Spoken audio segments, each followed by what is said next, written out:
નમસ્કાર દર્શક મિત્રો, @ગુજરાતમાં આપનું સ્વાગત છે।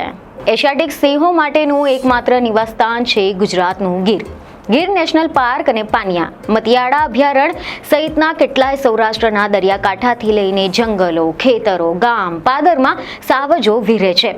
અમરેલી જિલ્લામાં સિંહો વધી રહ્યા છે, પરંતુ તેની સાથે સાથે અમરેલી જિલ્લામાં સિંહોના અસ્તિત્વ સામે હવે અનેક સમસ્યા પણ ઊભી થઈ રહી છે। જી હા, અમરેલીના જાફરાબાદ રેન્જમાં ઉપરા છાપરી 3 સિંહ બાળના અચાનક જીવ ગયા હતા।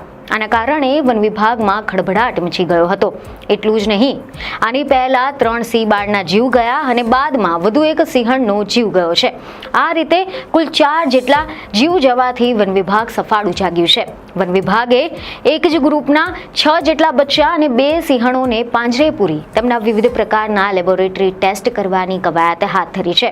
આની સાથે જ ગાંધીનગરથી PCCF, જૂનાગઢ CF, રામ રતન નાલા અમરેલી પહોંચ્યા હતા અને સિંહોને બચાવવા માટે વિશેષ પ્રયાસો શરૂ કરવામાં આવ્યા હતા। હાલ તો આ બાળ સિંહ અને સિંહણને એનિમિયા અને નિમોનિયાના મુખ્ય કારણ હોવાનો વન વિભાગનો દાવો કરવામાં આવ્યો છે। આની સાથે જ ગીર પૂર્વ શેત્રુંજી ડિવિઝનમાં કેટલાક સિંહોના જીવ કેવી રીતે ગયા હતા તેને લઈને પણ તપાસ કરવામાં આવી રહી છે। મહત્વનું છે કે એવા સમાચાર સામે આવ્યા હતા કે કાગવદર વિસ્તારમાં 27 જુલાઈ અને 28 જુલાઈના રોજ એક સિંહ બાળ અને ત્યારબાદ 30 જુલાઈએ વધુ એક સિંહ બાળનો જીવ ગયો હોવાનું ધ્યાને આવ્યું હતું। જેના બાદમાં જ ગઈકાલે ફરી એકવાર એવા સમાચાર સામે આવ્યા કે એક સિંહણનો પણ અકાળે જીવ ગયો હતો। અને આમ અમરેલી જિલ્લામાં આવેલા જાફરાબાદ રેન્જમાં આ રીતે ઉપરા છાપરી સિંહોના જીવ જતા અનેક પ્રકારના સવાલો થઈ રહ્યા છે। એટલું જ નહીં, પરંતુ આ ઘટનાના કારણે વન વિભાગમાં પણ ભારે ખળભળાટ મચી ગયો હતો। આ ઘટનાના કારણે સિંહ પ્રેમીઓમાં પણ ચિંતા વ્યાપી ગઈ હતી। પ્રશ્ન તો એ થઈ રહ્યો છે કે આખરે આ રીતે અચાનક સિંહોના અગમ્ય કારણોસર જીવ કેમ જઈ રહ્યા છે? તો હવે એવા અહેવાલ સામે આવી રહ્યા છે કે વન વિભાગે 2 સિંહણ અને તેમની સાથે એ જ ગ્રુપમાં 9 જેટલા સિંહ બાળને પાંજરે પૂર્યા હતા। વન વિભાગના એક વરિષ્ઠ અધિકારીએ મીડિયા સાથેની વાતચીતમાં કેટલીક જાણકારી આપી। તેમણે જણાવ્યું કે અમરેલી જિલ્લામાં હમણાં જ 3 જેટલા સિંહ બાળના જીવ ગયા। તેમના પોસ્ટમોર્ટમ રિપોર્ટ એટલે કે PMમાં એવું જાણવા મળ્યું છે કે આ 3 સિંહ બાળનું એનિમિયા અને ન્યુમોનિયાથી જીવ ગયા હતા। આ ત્રણેય બચ્ચા 3 થી 4 મહિનાના ઉંમરના હતા। આ ઘટનાને અસામાન્ય ન કહી શકાય, કારણ કે જન્મેલા બધા જ બચ્ચા સ્વસ્થ રીતે મોટા થઈ શકતા નથી। આ એક કુદરતી ક્રમ છે। પ્રાથમિક અહેવાલો તો એવા પણ સામે આવ્યા હતા કે આ બચ્ચામાં કોઈ ઝડપથી ફેલાતો ચેપી રોગ નથી, પરંતુ કુદરતી રીતે તેમની નબળાઈના કારણો છે। આ ઘટના બનતા તકેદારીના ભાગરૂપે વન વિભાગના અધિકારીઓ અને કર્મચારીઓ સતર્ક થઈ ગયા હતા। તેમણે સિંહના તે ગ્રુપમાં રહેલા અન્ય સિંહોને રેસ્ક્યુ કરવાનો નિર્ણય લીધો હતો, જેમાં વન વિભાગે કાગવદર અને બાલાની વાવ ગામો વચ્ચે પાંજરા ગોઠવ્યા હતા અને સિંહણો તેમજ સિંહ બાળોને તેમાં પૂરી દેવાના પ્રયાસ કર્યા હતા। સાવચેતીના પગલા રૂપે તે ગ્રુપના અન્ય બચ્ચા અને સિંહણોને રેસ્ક્યુ કરી તેમની તબિયતની ચકાસણી લેવાનો નિર્ણય કર્યો હતો। વન વિભાગ પાંજરા ફિટ કરીને તે જ દિવસે તે જ ગ્રુપના બાકી રહેલા અન્ય 6 જેટલા બચ્ચા અને 2 સિંહણોને તેમાં પૂરવામાં સફળતા રહી હતી। રેસ્ક્યુ કર્યા બાદ તેમના સ્વાસ્થ્યની તપાસ માટે 6 બચ્ચા અને 2 સિંહણોને જાફરાબાદ નજીક આવેલા બાબરકોટના વાઇલ્ડ લાઇફ રેસ્ક્યુ સેન્ટર ખાતે લઈ જવામાં આવ્યા હતા અને હજુ પણ તે વેટરનરી ડોક્ટર અને વન વિભાગના સ્ટાફની દેખરેખ હેઠળ છે। આની સાથે જ વન વિભાગના અધિકારીએ જણાવ્યું હતું કે સુરક્ષિત સિંહ બાળને થોડા જ સમયમાં છોડી દેવામાં આવશે।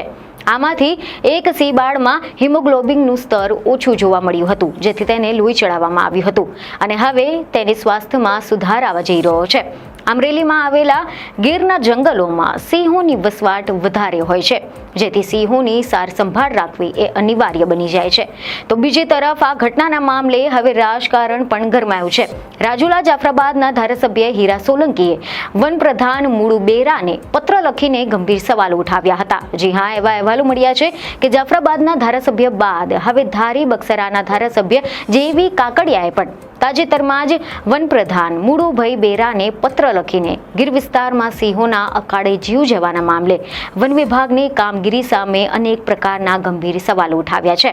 પાલીતાણા, શેત્રુંજી ડિવિઝન અને ધારી પૂર્વ ગીર ડિવિઝનમાં સિંહો, ખાસ કરીને સિંહ બાળના જે જીવ ગયા છે, આ મુદ્દે વન વિભાગની કાર્યવાહી પર સવાલો ઉભા થયા છે.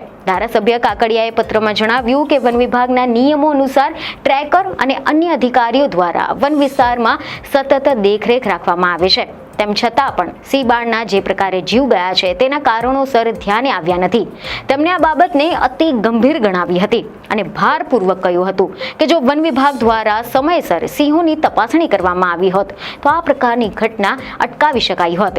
જોકે કાકડિયાએ આના અગાઉ જ દીપડાના હિંસક હુમલાથી થયેલા માનવના જીવ ગયા હોવાનો પણ ઉલ્લેખ કર્યો હતો, જેમાં પણ વન વિભાગની નિષ્કાળજી સ્પષ્ટપણે દેખાઈ હતી. તેમણે સ્પષ્ટ શબ્દોમાં જણાવ્યું હતું કે વન વિભાગની કામગીરી હાલની તકે સંતોષકારક હોય તેવું નથી જણાતું. એશિયાઈ સિંહો સમગ્ર વિશ્વમાં માત્ર ગુજરાતના ગીર વિસ્તારમાં જોવા મળે છે, ત્યારે તેમના જતન, સંવર્ધન અને સુરક્ષાની જવાબદારી એ માત્ર વન વિભાગની જ નથી પરંતુ દરેક નાગરિકની પણ છે. ધારાસભ્યએ વનપ્રધાનને આ મામલે ગંભીરતાથી ધ્યાન આપી વન્ય પ્રાણીઓના રક્ષણ માટે પૂરતા પગલાં લેવાના સૂચન કર્યા હતા. તો બીજી તરફ આ ઘટનાના પગલે સ્થાનિકોમાં પણ રોષ ફેલાયો છે. મહત્વનું છે કે રાજ્ય સરકારના વન વિભાગ દ્વારા દર 5 વર્ષે સિંહોની વસ્તી ગણતરી કરવામાં આવે છે. તાજેતરમાં જ વન વિભાગ દ્વારા એશિયાઈ સિંહોના 16મો વસ્તી અંદાજ 2025 10 મેથી 13 મે દરમિયાન 2 તબક્કામાં યોજવામાં આવ્યો હતો. એવા રિપોર્ટ મળ્યા હતા કે આના આંકડા 21 મેના રોજ જાહેર કરવામાં આવ્યા હતા, જેમાં એવું સામે આવ્યું હતું કે સિંહોની સંખ્યા 891 નોંધાઈ છે. મીડિયા રિપોર્ટ અનુસાર આ વસ્તીના અંદાજની કામગીરી સિંહના અસ્તિત્વ ધરાવતા રાજ્યના જૂનાગઢ, ગીર સોમનાથ, ભાવનગર, રાજકોટ, મોરબી, સુરેન્દ્રનગર, દેવભૂમિ, દ્વારકા, જામનગર, અમરેલી, પોરબંદર, બોટાદ એમ કુલ 11 જિલ્લાના 58 તાલુકાના 35,000 ચોરસ કિલોમીટર વિસ્તારમાં ડાયરેક્ટ બીટ વેરિફિકેશન પદ્ધતિથી કરવામાં આવે છે. સરકારે 16મી સિંહ વસ્તી ગણતરી 2025ના આંકડા જાહેર કર્યા હતા. ગુજરાતમાં એશિયાઈ સિંહોની વસ્તી કુલ સંખ્યા 891 થઈ ગઈ છે, જેમાં 196 જેટલા નર, 330 જેટલી માદા, 140 પાઠડા, 225 બચ્ચા નોંધાયા છે. આ પહેલા વર્ષ 2015માં થયેલી ગણતરીમાં ગુજરાતમાં સિંહોની સંખ્યા 27% વધારાની સાથે 523 નોંધાઈ હતી. જેમાં પણ જોવા જેવી વાત તો એ છે કે આ સિંહોની વસ્તી ગણતરીમાં આવેલા આંકડાઓ અનુસાર અમરેલી જિલ્લામાં વધુ સિંહો નોંધાયા છે. તેના માટે અવશ્ય પરિબળોમાં ખુલ્લી જમીન છે. તે ઉપરાંત અહીંયા હરિયાળીના બદલે સૂકી જમીન છે. સૂકી જમીન અને પાણીના અભાવે અહીંયા મોસમી ખેતી થાય છે. તે ઉપરાંત અહીંયા મોટા ભાગના ડુંગરાળ વિસ્તાર, કાંટાળા વન છે, જેને સિંહોની સલામતી માનવામાં આવે છે. શેત્રુંજીની કોતરો સિંહો માટે કોરિડોર બની ગયો છે. અહીંથી જ સિંહો ભાવનગર સુધી ગયા છે. અમરેલી જિલ્લામાં જંગલ કરતા રેવન્યુ વિસ્તારમાં સિંહોની સંખ્યા વધુ છે. અહીંયા સિંહો માટે વધુ ખોરાક ઉપલબ્ધ હોય છે, પરંતુ હવે જે રીતે સિંહોના અકાળે જીવ જઈ રહ્યા છે, આ અંગે તમારો શું અભિપ્રાય છે તે અમને કોમેન્ટમાં જરૂરથી જણાવજો. બીજને ખબરો સાથે ફરી મળીશું. ધન્યવાદ.